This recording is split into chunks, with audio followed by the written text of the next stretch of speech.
Okay, so what I've got in the vise is just a basic Perdigon pattern. It's with olive thread, pearl flashaboo, and actually the little spacing that you see in there, that's ribbed with Peacock herl.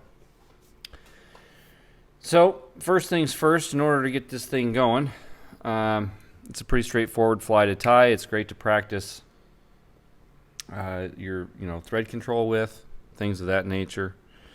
Thread, placement of your wraps, so on and so forth. So what I have in the vise is a size 12 jig hook with a what do I got there? It's a 1/8 3.0 millimeter slotted bead. And so first, let's just get a little material prep out of the way. So what we need to do is we need to strip a peacock herl down to the actual stem, just to get the quill effect. And if I can turn around, you can kind of see. So when you strip these down, if you can kind of see that the little black barring on the edges, that's really kind of what makes these, sets these off. You can tie these flies between a 12 and I've seen them as small as like a 20. I'm sure there's people that have tied them smaller. So to get that, what you need is an actual peacock feather. And the ideal section to get that perfect barring is right in here. If you work your way up into the eye too much, these tend to get a little fragile, and they've got great barring on them. The only problem is they tend to break when you're clearing them off. Now, if you want to use these up in here, a better way to do that than using a pencil eraser, which is what we're going to do, is to actually chemically strip them with bleach water. It's 1 part bleach to 2 parts water, and you swirl it around in that mixture until all the actual little herl fibers fall off. And then you have to put it into a rinsing bath of baking soda and water to neutralize the chemical effect. And that's great if you're going to take like this whole thing and do it. But if you just want to use one at a time, that's cool too. But that's the area that you want to get them from. This area in here will withstand an eraser much better. There's different kinds of erasers you can get. I've used a bunch of them. I actually just prefer a pencil eraser. This guy agrees. He's shouting for joy. I didn't actually even realize that was Reminions on this pencil eraser. I've never really paid attention to it till it was on camera. How cool. All right, so with the pencil eraser, you want a soft edge.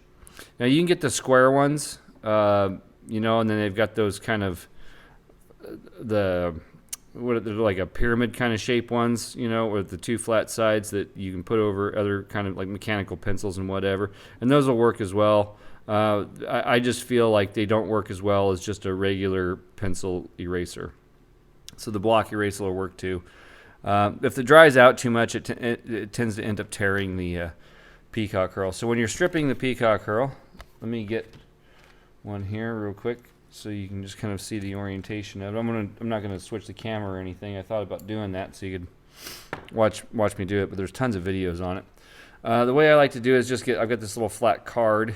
It was from a material pack, and you put it on something similar to this, and we want to stay away from the tip, and we want to work our pencil in the direction of the stem, and something to this effect here. And you just kind of work it gentle. You don't have to be overly aggressive with it until it starts to rub off. And then you can actually even see right there, this one is actually a really good one. It's got that nice dark barring on it, which is ideal for stuff like this. And it can take a minute or so to do one, but it's worth it in the end. And you can actually build entire Perdigons out of it and whatnot. So, okay. The thread I'm using is going to be 140 denier Danville and olive. And I'm just going to start my thread right up into that bead as much as possible just to get it tied on.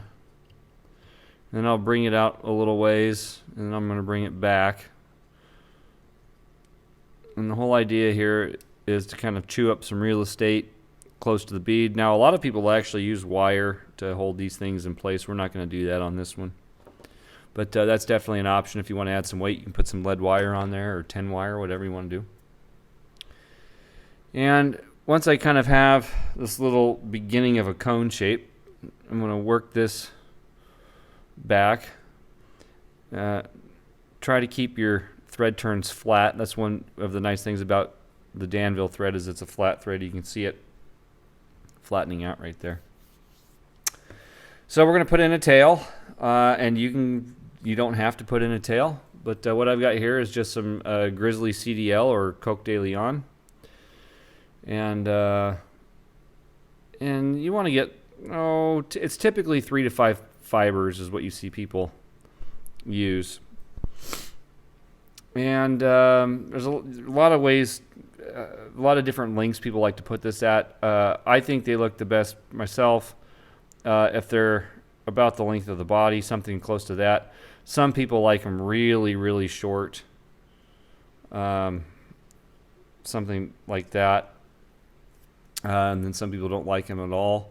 It's pretty rare that you'll see one with a full extended tail where it's maybe a little bit longer than the shank of the hook, but you can try that too if you want. So I'm just going to kind of get my rough measurement, and I'll transfer the distance over to my left hand. Try that one more time. Yeah, that's about right. I'm just going to place this right on top and just put a wrap in.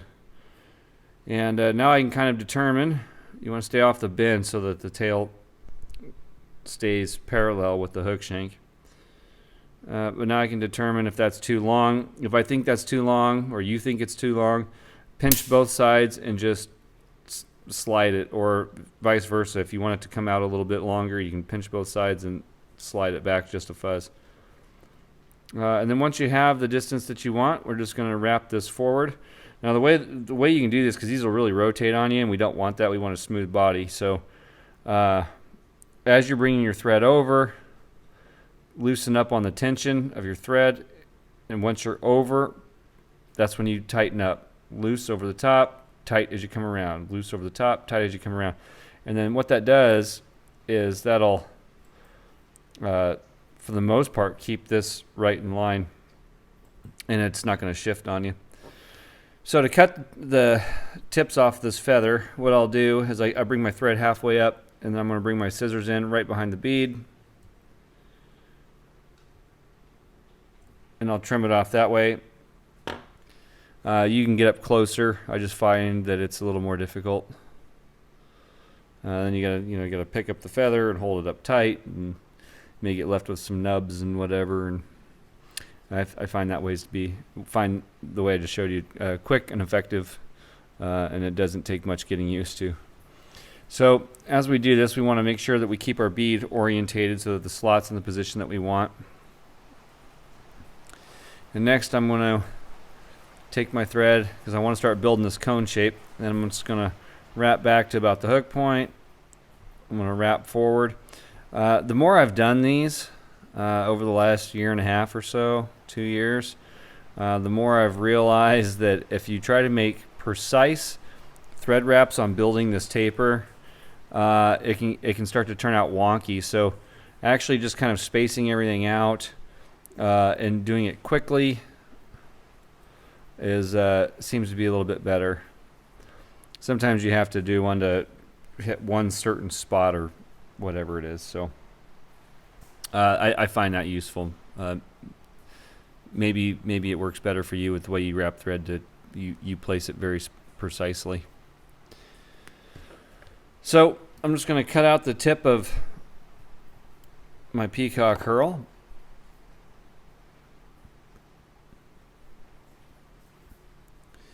I'm just going to line this up right on the side, and I'm going to going to catch it in.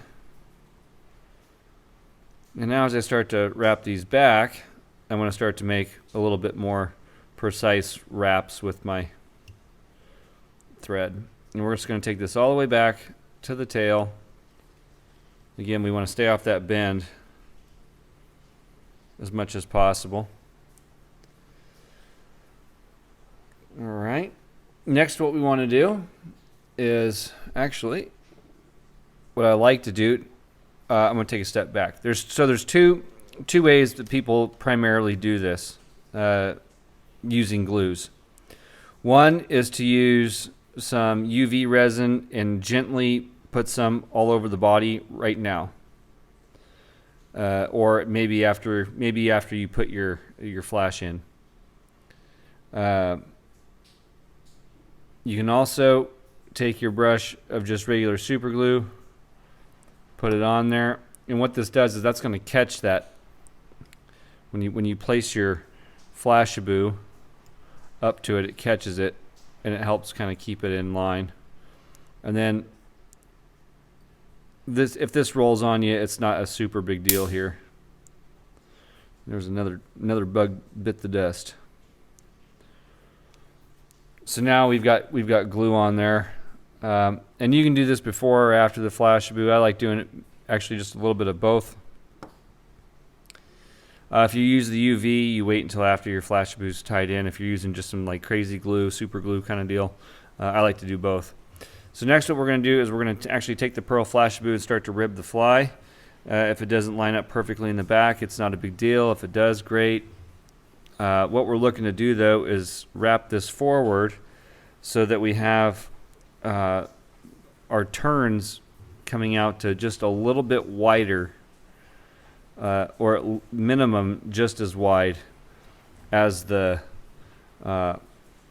peacock stem, or the peacock quill as it were. And you want to try to keep them even. Now the reason for this is as that glue grabs it, we leave the space, and then we'll rib this in between. But we have to kind of work quickly, so I better be quiet here and actually get moving. But the glue will grab it, and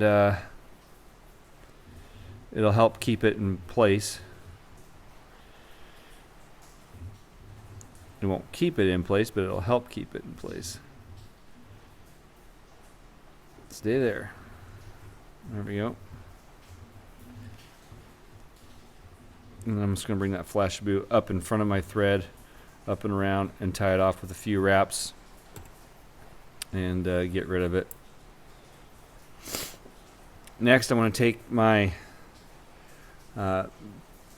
peacock stem and wrap forward, and I'm just going to start to slide this right in between those gaps. Now you'll see the gap starting to darken up, and you're probably wondering, is this making a difference? Yeah, in a lot of cases it is, because if you have like a macro lens or something, it'll pick up the little black barring along the edges.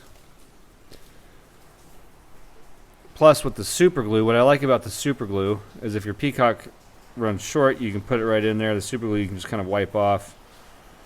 And it catches that rib the whole way up. So if your finger slips and it pops out, it's only going to, it really only should unravel by about I think the most that's happened to me is like a turn and a half, and the rest stayed tight. So I'm just going to trim that out with my fingernail clippers. I'm pretty close, and now I can just kind of finish tying this in. And that's essentially the fly right there. So at this point, you can kind of make a decision whether you want a green collar. If you want to I'm going to use a black marker and color my thread black. Some people, what they'll do is they'll take something like black fingernail polish or red fingernail polish or whatever it is you want to do, and they'll just take a little bit and dab it just right on top like that, creating a little hot spot. That's kind of the old school way. Some people will also do a similar kind of the bubble effect with UV resin, and then once that's hardened and you've blasted it with your light, take a Sharpie in the color of your choice, color that, put another dab of UV resin on there. You can do flashbacks, you can do all kinds of stuff. So it's this little collar part of the fly. You know, don't be afraid to open up and do some options here. But for what I'm doing here, I'm just going to color this thread. It's just kind of an easy kind of beginner way to get used to using Peacock to rib a fly of this nature. And now as I come up, I'll actually really take my time and make sure I've got my thread placements down well. And you may need to color a little bit extra after you've made a few wraps. If you have to wind your thread up, make sure you're not coloring enough of your thread so that it goes back into your spool. You're gonna get some funky colors on your spool. So I'll put a couple turns in, and then just to kind of seal the deal on the actual fly part, I'm going to add super glue directly to my thread, and then I'm going to do a wet whip the rest of the way up. And I'm going to get it up onto the bead. I'm going to try to cover that little gap back there as the best I can. You don't have to have it perfect. Now when you're whip finishing, make sure you get out away from that eye. Don't let your thread get stuck on the front side of it, or you're going to have a green piece of thread going around there, or whatever color you're using. And it's not going to pull everything tight. So essentially that's the fly right there. I'm going to add some UV resin to it it'll add just a little bit of weight, but it's also going to help it keep that kind of ice cream cone shape going. And so the way I like to do this is I'm going to take my UV, I'm going to start right up here on the bead, right on the back, kind of get a bigger blob, and as I work that back, thin it out. Kind of like that. And I'll do this twice. So I'm going to take my bodkin, and I usually invert my fly to do this part, and move it around and whatever I need. And I'm just going to kind of start to work that UV all over, up underneath all the thread, bring it out onto the actual bead itself. Just kind of give everything a good one coat.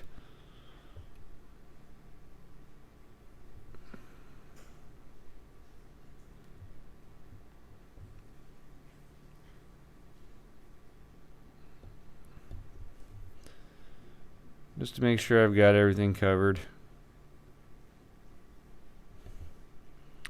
And that way, this fly is, I saw one guy refer to it as a glue bomb, which I thought was funny, but it's kind of true. So now I'll go ahead and zap all that.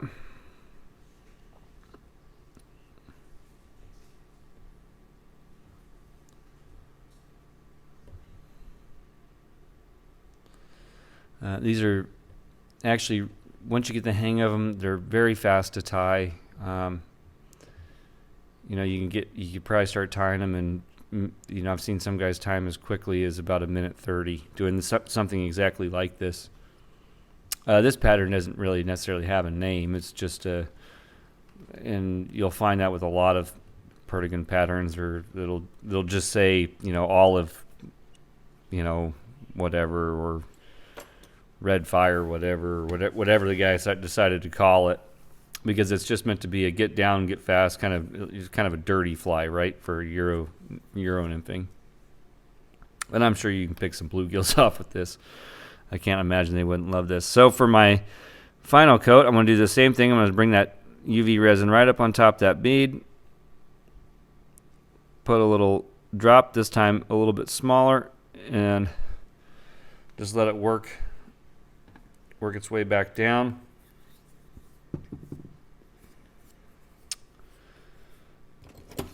And the whole idea here is to keep it very slender and symmetrical, and things of that nature. I'm just going to kind of finish it off, and then to fire this, I'm just going to invert it again, and that way we've taken out any kind of resistance on the bottom side where the thread was tied off and there potentially could be a gap in the slotted bead. So we take that out of the equation by doing it on the back side again. Now when these jig flies ride like this, what you'll see some guys do is they'll actually tie their wing case and do all their wing case work right up in here, because that's the way it's actually going to, when it fishes, that's going to probably look more natural. But it's up to you. You can do it along the back too. That's more common to do it along the back. But when you're fishing a jig hook, it's going to be orientated more like this than it is like this. So, and that's it. So that's the basics of or an easy way to do a quill ribbed Perdigon in olive.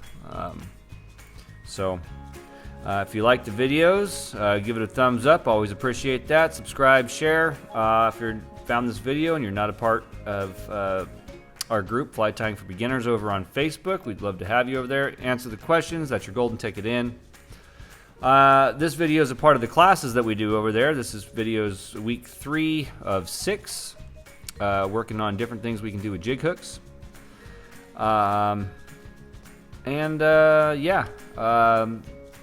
can check out flyvault.net. That's where you can get material kits for all the flies that you see, or for the entire 6-week session, if you're interested in doing something like that. So other than that, tie a few up, practice a little bit. It's a great way to practice your thread wraps and whatnot, and it's pretty simple stuff, although it can be a little tricky. So take your time, give them a whirl. Happy tying, everybody, and as always, take care.